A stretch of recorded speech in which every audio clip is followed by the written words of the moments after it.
இது நாள் வரைக்கும் பார்த்தீங்கன்னா நம்ம பொட்டாஸ் வாங்க உரக்கடைக்கு தான் போனோம்.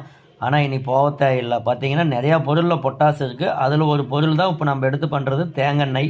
ஃபஸ்ட்டு ஊற்றுனது தேங்காய், ரெண்டாவது ஊற்றுறது அந்த தேங்காயை கரைக்கக்கூடிய லிக்யூட். இதுதான் முக்கியம்.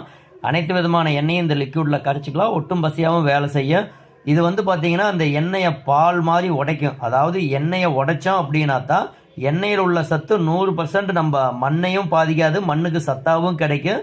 இலை வழியாக ஸ்ப்ரே பண்ணும்போது அந்த இலைகள் மேலே படியாது. நம்ம காதி சோப்பு இந்த மாதிரியான சாம்பிள் எல்லாம் கரைக்கும் போது எண்ணெய் மஞ்சளாக இருக்குது. இந்த மாதிரி பால் மாதிரி இருக்காது. இந்த மாதிரி பால் மாதிரி இருந்தது அப்படின்னா தான் செடியை மேலே ஒளிச்சே இருக்கை பண்ண பாருங்கள் எந்த அளவுக்கு பால் மாதிரி கரைஞ்சிருக்கு. இந்த மாதிரி பால் மாதிரி மாறிடுச்சு அப்படின்னா நமக்கு ஓகே. இதுதான் நம்ம சாணப்பாசி கரிசல், நாட்டு மாட்டு சாணத்துலேருந்து தயாரிக்கக்கூடிய பாக்டீரியா. இதை கொடுக்கறதுனால அந்த எண்ணெயுடைய பவரை பல மடங்காக நமக்கு பெருக்கி கொடுக்கும். பாருங்கள் இந்த மாதிரி நுரை வந்ததுன்னா தான் நமக்கு ரிசல்ட் கிடைக்கும்.